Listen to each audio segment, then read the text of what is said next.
Hi friends, I had an exhausting day.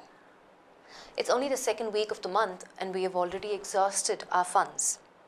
Did you know my friend collapsed from exhaustion the other day? His philosophy was exhaustively examined. Take a good look at all of those 4 example sentences. The one word that has been repeatedly used but in different ways is the word exhaust. Now this word has been used in 4 different ways, to be more specific, in 4 different word classes. Now what's a word class? A word class is nothing but parts of speech. A word has a specific part to play in a sentence. Not just a specific part, but also a specific meaning to the context. Let's take a look. In the first example sentence, right, I had an exhausting day. There, exhausting brings in the meaning of tiring. I had a tiring day.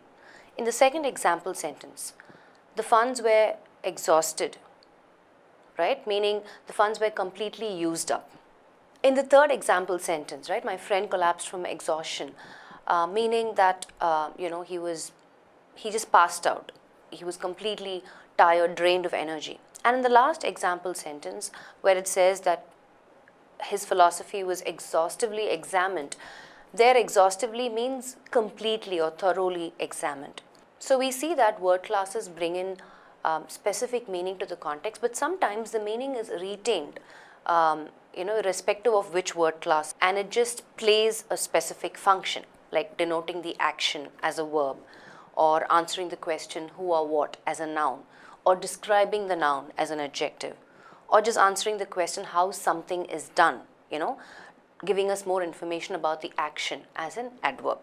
Now let's take a look at all the word classes. The main word classes are noun, verb, adjective, adverb, pronoun, conjunction, preposition, determiner, exclamation. Now in this video, we're going to look at the first 4 word classes, which are noun, verb, adjective, and adverb. We will take a look at a word and see how that word is applied in these 4 word classes. Now this is something that you probably don't know but should know. Now how is this useful? Where can you apply word class? You can apply word class in question types like spot the error and variations to the same, fill in the blanks, close passage, etc. Now let's take a look at our first word, and that is intend. The meaning of the word intend is the plan is, or the design for a specific purposes or for a particular use is. Now let's take a look at these sentences. This session is intended to help you. Your intention should be to expand your vocabulary. Raj has an intent case. I'm glad you're listening intently. If you notice, the word intent is used differently in all of these sentences, right? So pause the video and try to figure out what word class is intend expressing in each of these sentences. And then once you figured that out, play the video back and see if you got it right. Let's look at our first sentence. This session is intended to help you. Now in this sentence, I know that my session is the noun. This session is supposed to make you do something, right? The idea behind this session is that it helps you. So here, intended, right, is the action word, right? And that's our verb. We know all our action words are verbs. And another clue is you have the helping verb, is. So usually when you have the helping verbs, right, a verb follows the helping verb. This session is intended to help you. So this is a verb. Your intention should be to expand your vocabulary. What word class do you think this is? Your what should be to expand your vocabulary? Answering the question what, right? Usually we know that nouns answer the question what. Your intention. And another clue or tip is the suffix tion, right? Mostly noun forms end in ment, ty, right? sion, tion, y. So your intention is the noun form answering the question what. Raj has an intent gaze. What's a gaze? You're gazing at somebody, you're looking, you're pondering, but you're looking at something, right? You might be thinking and looking at some person or something specifically. And then I have something describing that gaze, right? What sort of a gaze is that? Intent gaze, right? So intent here, we also understand that all our describing words are adjectives. So intent here is the adjective describing the gaze. I'm glad you're listening intently. So how are you listening? So we understand that there are two tips. One is it answers the question how. How am I listening? And I know that the word class that answers the question how is an adverb, right? And it gives me more information about how a specific action is done. So how is the listening happening? Intently. Another clue is the suffix ly.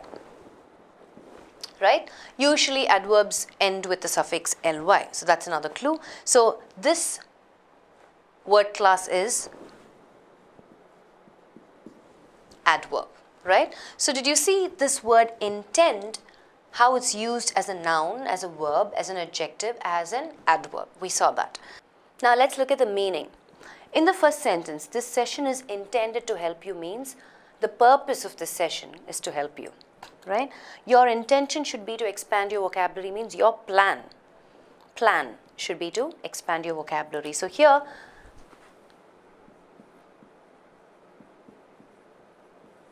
purpose,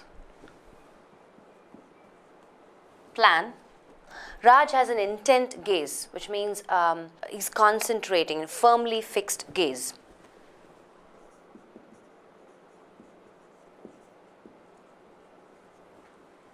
I'm glad you're listening intently means your attention is focused, focused attention.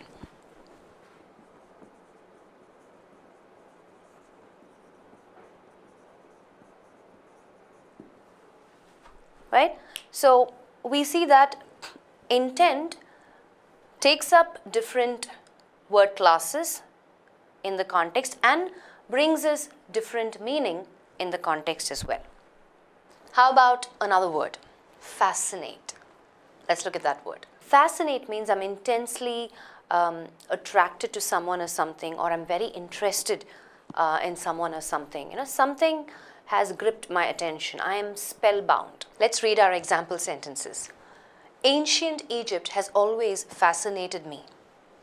Old books hold a fascination for him. That was a fascinating story. I watched the man fascinatedly as he juggled 7 plates at a time.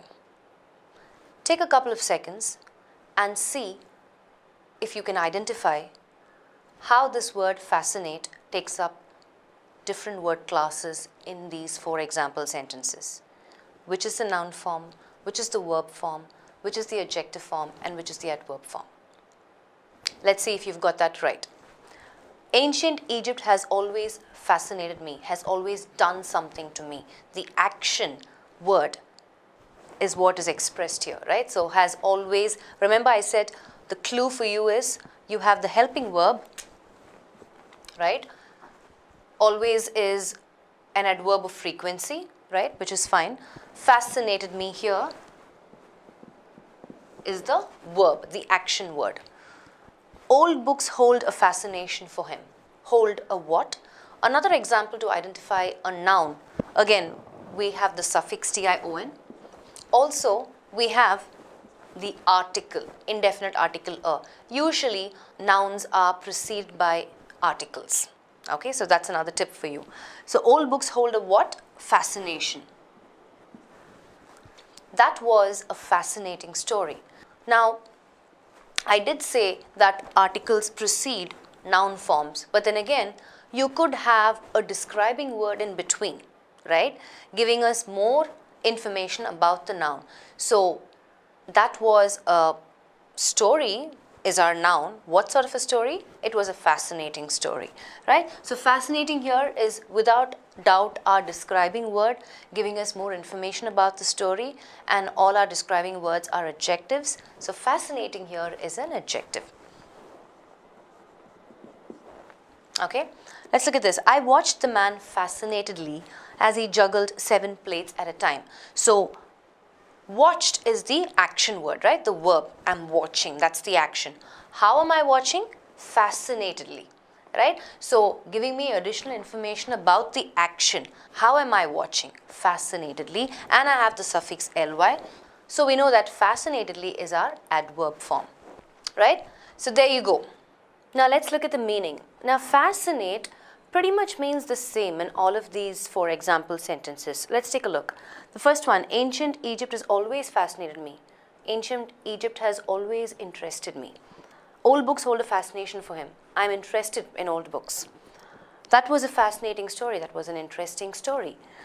I watched the man fascinatedly as he juggled 7 plates at a time. I watched the man with intense interest as he juggled 7 plates at a time. Fascinate brings in the same meaning, though it is playing different word classes, different functions in a sentence, right? Well, also one thing that you need to remember is there could be more than one noun form, or there could be more than one adjective form, or there could be more than one adverb form, right? What do I mean by this? Let's look at this word promote. Now, let's look at the different forms of the noun for this word. So we have promote. So there's promotion, there's promoter, there's promotability, and there's promotiveness. So these are the 4 different noun forms.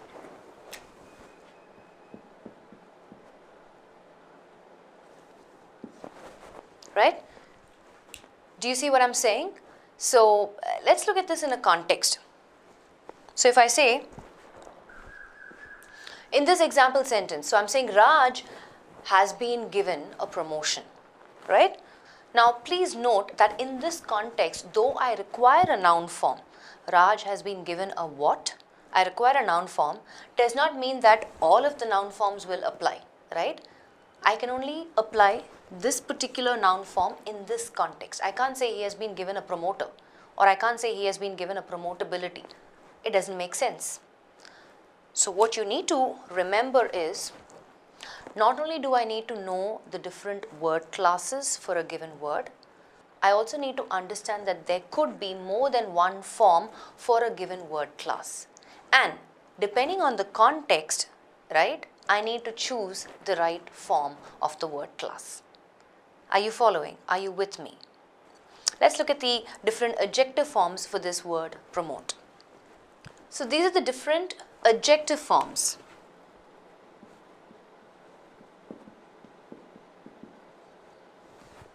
Promotive, promotional, promotable.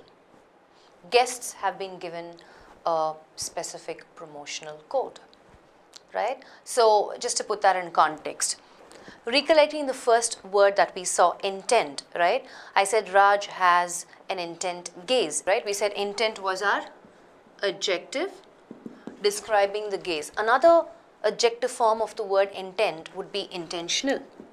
Okay? Likewise, we saw that you were listening to me intently. Intently being the adverb. Another adverb form is intentionally.